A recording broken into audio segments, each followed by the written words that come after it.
And now, stay tuned for the program that is rated tops in popularity for a longer period of time than any other West Coast program in radio history, The Whistler, transcribed for New Year's to enable the entire production staff of The Whistler to spend New Year's Day at home with their families.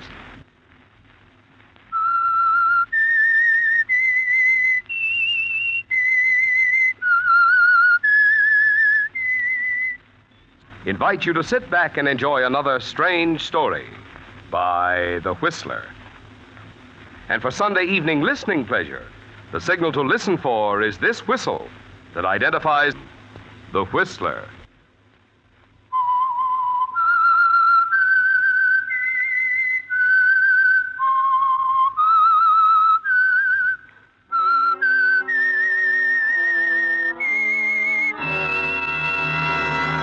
I am the Whistler, and I know many things, for I walk by night.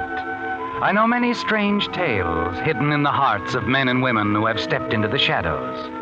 Yes, I know the nameless terrors of which they dare not speak. And now, The Whistler's strange story, Evening Stroll.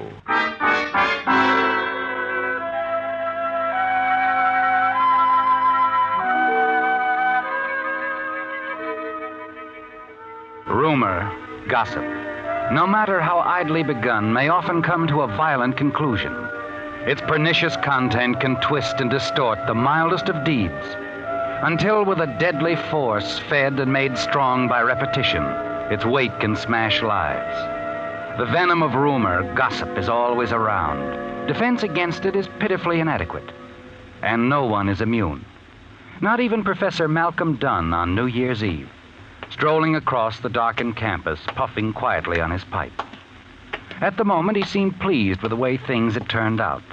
The rather embarrassing session a few days ago with Dean Wilson was forgotten, and his thoughts were only of the future, his future at the university. At the library, he paused, debated for a moment if he should turn here and take the shortcut home. Perhaps it was because he wanted more time to be alone, more time to savor the prospects of a bright future, that he decided against the shortcut, even though it was getting late, and continued along the tree-lined street, entered the residential district of the university town. Oh, Professor! Professor! Oh, Miss Crandall. Midge. Hi. Mind if I walk along with you? Of course not. Isn't it a wonderful night? Yeah. Cool, crisp. Mm-hmm. Just think.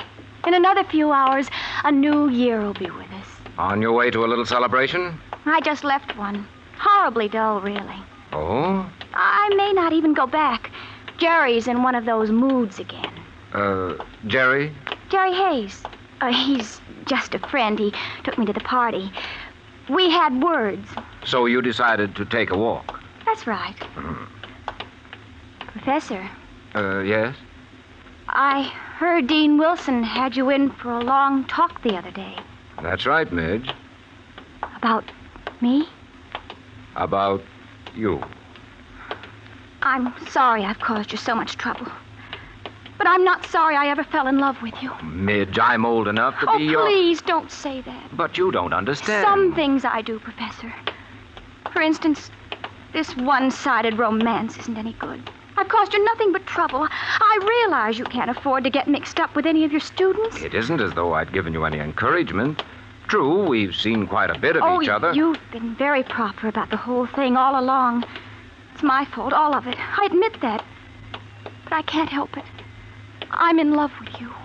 It's very flattering, Midge, but... Still, you wish I weren't so obvious about the whole thing. Well... I've never once told anyone that you were in love with me. I believe you, Midge. But don't you see, there are some people who take a thing like this, gossip it around. The rumors begin to spread. First thing, there's a nice scandal. It's already started, hasn't it? I mean, that's why the dean wanted to talk to you. I don't mind telling you that session with the dean was more than a little embarrassing. I'm terribly sorry. Well, it's all over now. I've explained everything to his satisfaction, I'm sure. All this hasn't ruined everything for you, has it? Hmm? I mean, you're taking over the history department when Professor Ferris leaves next month? No, thank heavens. This new position is very important to me, Midge. To my wife, too. It means a great deal to both of us. It means a lot to me, too. I hope I'm around when it happens. What do you mean? I'm leaving the university. Oh, you are? Yes, going to New York. The call of the theater, you know. Father has a friend who's a producer. And, well, it'll be a small part to begin with. I'm sorry you're going to leave us. Are you? Well, really? Of course. But I'm certain you'll become a very great actress someday. Thank you. People say I'm acting all the time anyway. Well, here's my apartment house. I'll see you to the door. Oh, well, how do you like that? No key. I've locked myself out again. Sure it isn't in your purse there? Nope. Now, how am I going to get in? The house manager's at a party, probably won't be home for hours. Well, you just can't sit out here all night. Isn't there some way we There is. My apartment's around back, on the ground floor. The screen on the bedroom window's loose. Trouble is, I'm not very good at climbing through windows. If somehow you... Oh, no, I couldn't ask you. Well, when a lady's in distress... Oh, thanks, Professor. We'll go in the front way here. The lobby door's always unlocked.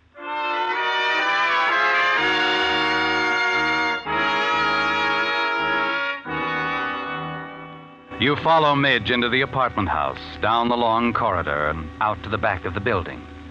With little effort, you manage to remove the screen from her bedroom window, climb over the sill, and drop into the darkened apartment. Okay, Professor? Right. The light switch is in the alcove, straight ahead. I'll find it. Oh. You all right, Professor? I guess so. You forgot to warn me about the coffee table. Oh, I'm sorry. I'll be right in. You make your way slowly across the room and finally find the light switch. You open the hall door, return to the window, and replace the screen as Midge steps into the apartment and closes the door behind her. You're a lifesaver, Professor. Hurt yourself on the coffee table? Fractured a few bones, that's all. Oh, I'm sorry. Oh, and look, you've got dust all over your coat. No harm done. Oh, I wouldn't be too sure. Looks like a stain of some sort.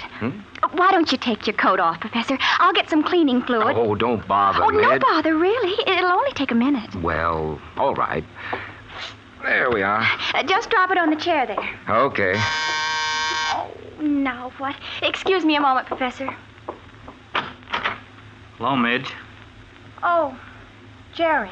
I'm sorry I acted the way I did, Midge. I guess you had every right to walk out on me. I see you have company. Yes.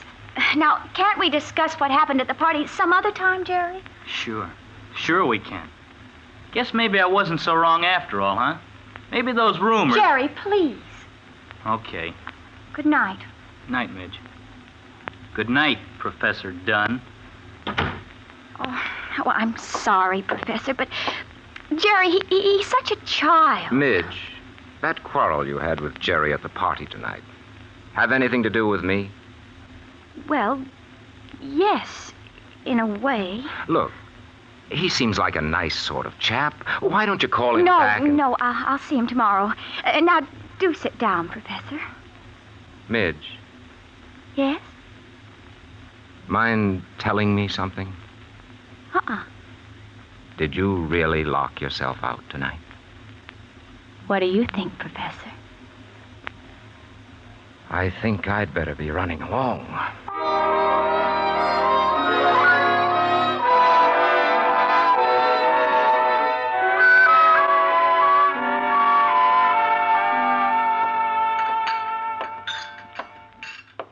Good morning, Mrs. Dunn. Oh, morning, Malcolm. Breakfast will be ready in a moment. Fine. Say, I must have been asleep when you came in last night, Claire. How was the party? Oh, very nice. The Donaldsons were so disappointed you didn't come, but I explained you just couldn't. Good. You go to bed early? No. I worked for a few hours. Then I went out for a walk. A long walk. By the way, Mrs. Dunn, how about a kiss for a Happy New Year for your husband, Happy New Year to you, Professor. Now you sit down. Read your paper. Oh, Malcolm, Yes? isn't Midge Crandall one of your students? Why, yes. She is.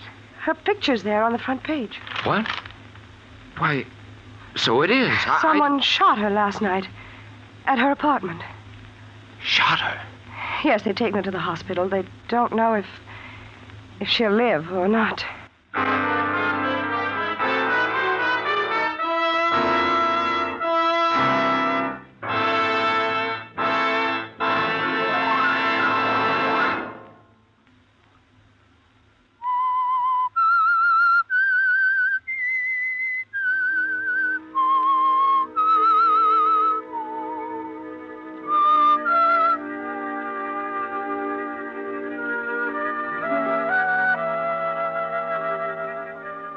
It's a shock, isn't it, Professor? Your hands tremble as you hold the morning newspaper.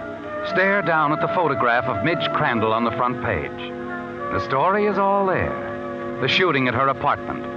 And as you read through the first few paragraphs, you realize it must have happened only a short time after you left the girl's apartment. Your first impulse is to pick up the phone and call the police. Tell them you were with Midge Crandall last night at her apartment. But suddenly you realize it won't help the police find the guilty person. It would only involve you as well as other innocent people needlessly. And after your conversation with Dean Wilson a few days ago concerning Midge, the gossip about the two of you, you know you can't afford to become involved in the shooting. Somehow you manage to get through breakfast, and then afterward you leave the house and go for a long walk. You need time to think, don't you? Perhaps in some way you can assist the police and help them find out who shot Midge. Then as you're strolling along the walk in front of the science building, one of the students joins you. Say, Professor, hear about the shooting last night? Yes, I heard about it, Bill. Oh, sure knocked me for a loop. I know Midge pretty well. She's a nice kid. Tough. It's a real tough break. Yes, it is. Too bad that Simpson guy didn't get a better look at the man who was with Midge. The Simpson? Who? The witness. He was sitting in a parked car right across the street from Midge's apartment, waiting for somebody. He told police he remembered seeing a man going into the building with Midge. I see. I didn't give much of a description of the guy. Medium build, slender, well-dressed. Said he might recognize him if he saw him again, though. Well, here's where I turn off, Professor. See ya. Yes. Yes, of course, Bill. Happy New Year, Professor. Hey, Jerry, wait up, fella. Jerry. The sound of that name spins you around, doesn't it, Professor? You watch Bill join another youngster, see them hurry across the campus toward the village. But he isn't the Jerry you're thinking of, is he? Suddenly you remember the young man who was at the door of Midge's apartment last night. Jerry Hayes, the young man who saw you there with Midge. And you wonder why he hasn't been to the police to tell them about it.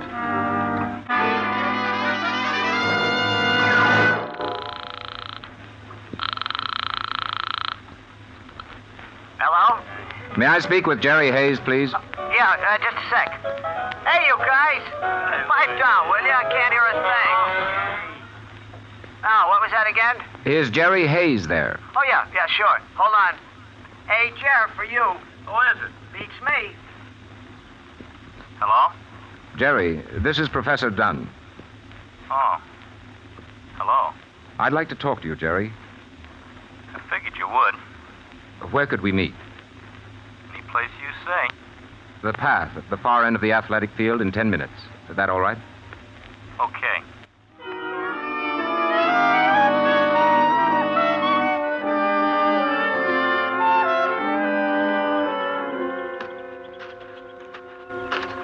It's a good question, Professor.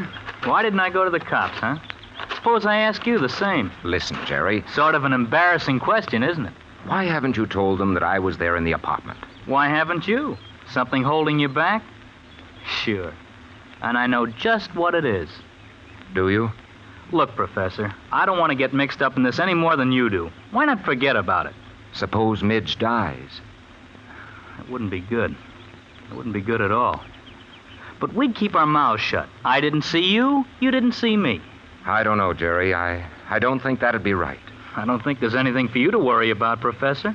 According to the newspapers, the police haven't found any clear prints on the gun.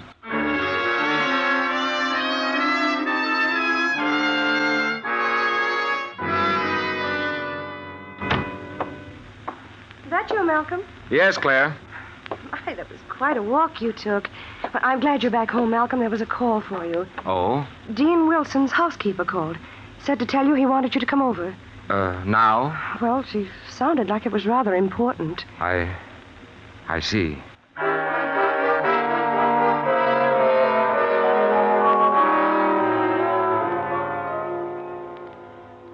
Come in, Professor Dunn, come in. Thank you, Mrs. Shaw. The dean is in his study. I'm sure he'll see you in a few minutes. The lieutenant shouldn't be with him much longer. The lieutenant? Yes, Lieutenant Franklin, police department. They're in there with Mr. Simpson. Simpson? He's the man who... The witness. Police think the man Mr. Simpson saw last night might be the one who tried to kill Midge Crandall. Oh, isn't it terrible, Professor? That poor girl. I understand she's still in a coma. And thank you very much, Dean Wilson. Sorry we had to take up so much of your time. Quite all right, Lieutenant. Can't overlook anything, you know. Don't have very much to go on. Simpson here and I'll sort of roam around, if you don't mind. Oh, of course not. With luck, we might spot our man. Quickly, you turn your back to them, Really Professor. think it's Stare out the possible he's window. right here on... You want to run, don't you? But your legs refuse to act. Could be one of your And you students. pray that Simpson doesn't notice you. Well, thanks again, sir. Goodbye, Lieutenant. Now, let's go, Simpson.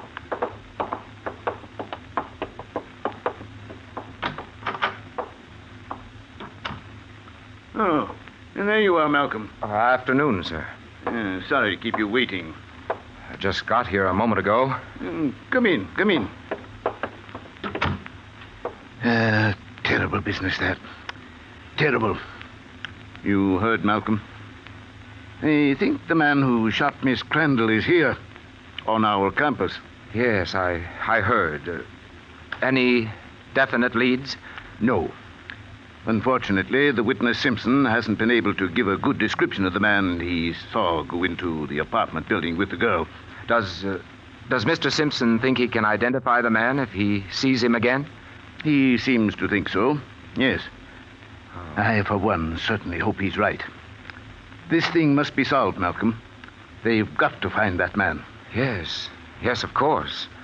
Well, let's get on with it. I want to discuss several matters with you, Malcolm, about your new position. Hope you don't mind my calling you over today. Oh, of course not. Professor Ferris will be leaving earlier than we expected, so it's important we get to these things as soon as possible. Yes, sir.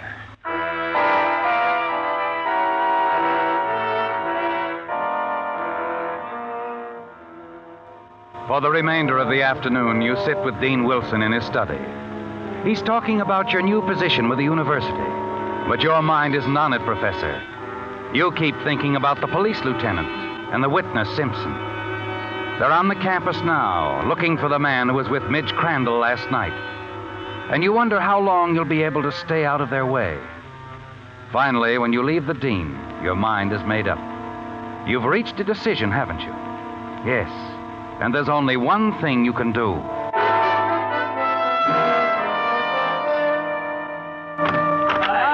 Yeah, what? Oh, hello, Professor. Come on in. No, thanks. I just stopped by to see if Jerry Hayes was in. Oh, no, he's down in the village. Ought to be back soon. I see. Will you tell him I must see him immediately? It's very important. Oh, sure, Professor. Have him come to my house, 423 Oak Road. Okay, I'll tell him.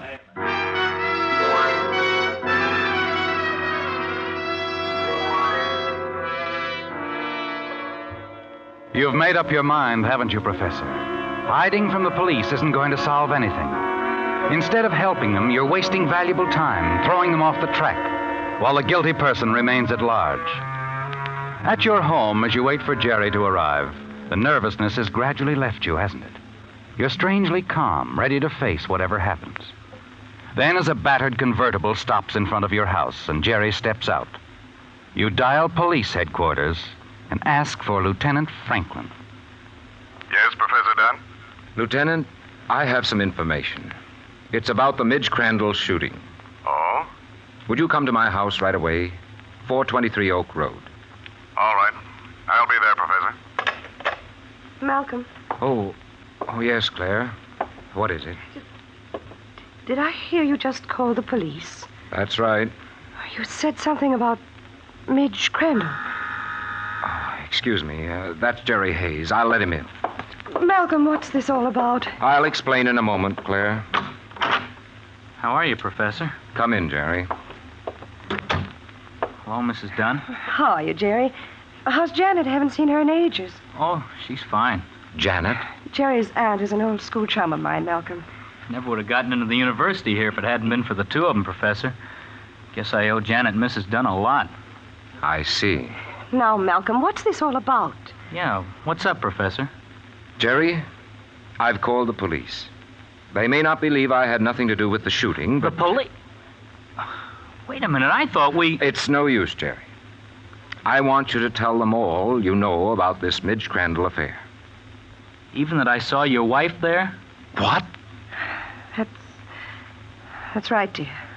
You mean you want me to tell the police I saw Mrs. Dunn come running out of Midge's apartment house last night? Claire. I admit it, Malcolm. I was there. I was the one.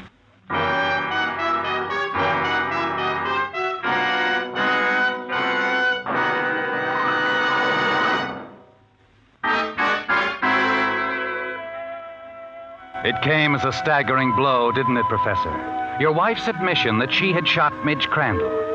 Yes, you'd been afraid to get in touch with the police because it meant admitting that you had been there in the apartment yourself. And you knew it would start the gossip again and involve other innocent people. Yet finally you decided to face the consequences. Tell the police that you were the man the witness Simpson had seen. So you would call Lieutenant Franklin, asked him to come to your house. Then too late you learned that your wife, Claire, had shot Midge. You've got to believe me, Malcolm. I swear I didn't mean to do it. Claire, why did you go over there? I'd heard talk about you and Midge. I just had to see her. But... She admitted it was all wrong, her fault, that she'd been very foolish. Yes, but... She kept telling me how much she loved you, and yet she couldn't have you. And then she picked up the gun. Malcolm, I didn't know what to do. The way she acted, I suddenly got the crazy idea she was going to kill herself. Oh, Claire, you don't know Midge. She was putting on an act. I had to stop her. And when I tried to take the gun away, it went off. Oh, Malcolm, I didn't mean for her to get shot. I wouldn't have harmed that girl for the world. But you ran. You left her. I got outside the door of the apartment before I realized she might die if I didn't do something. And then I heard someone running down the hall. I knew the shot had attracted attention, that she'd be found immediately. Malcolm, the police. Look, Mrs. Dunn, they don't know you were there. You didn't mean to shoot Midge. We don't have to tell them a thing. Wait a minute. Jerry, suppose Midge dies. No, you'd better let the police in, Malcolm. Good evening, Professor. Come in, Lieutenant. Lieutenant, my wife, Jerry Hayes. How do you do? Lieutenant. Now, Professor, you said over the phone something about the... Yes. Jerry here saw a woman hurry out of Miss Crandall's apartment house last night. A woman, eh? Mm-hmm. Yes. So he saw a woman, and Simpson saw a man. But, Lieutenant... A lot of people went in and out of that building last night, but it doesn't mean a thing. What? Miss Crandall came out of her coma a few minutes ago. Oh, she's going to be all right. Oh, that's great. She's a wonderful girl. Yeah, she was worried for fear we'd think one of her boyfriends had done it. Actually, it was just another one of those, I didn't know the gun was loaded cases. Miss Crandall told us she shot herself by accident.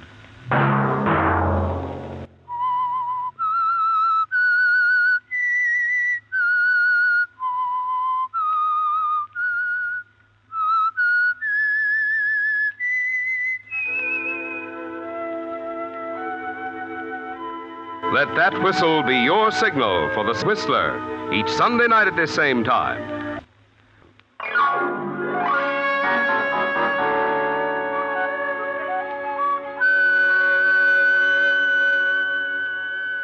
Featured in tonight's transcribed story were Donald Woods, Barbara Eiler, Mary Lansing, and Gil Stratton, Jr. The Whistler was produced and directed by George W. Allen, with story by Steve Hampton, music by Wilbur Hatch, and was transmitted to our troops overseas by the Armed Forces Radio Service. The Whistler is entirely fictional, and all characters portrayed on The Whistler are also fictional. Any similarity of names or resemblance to persons living or dead is purely coincidental. Remember, at the same time next Sunday, another strange tale by The Whistler.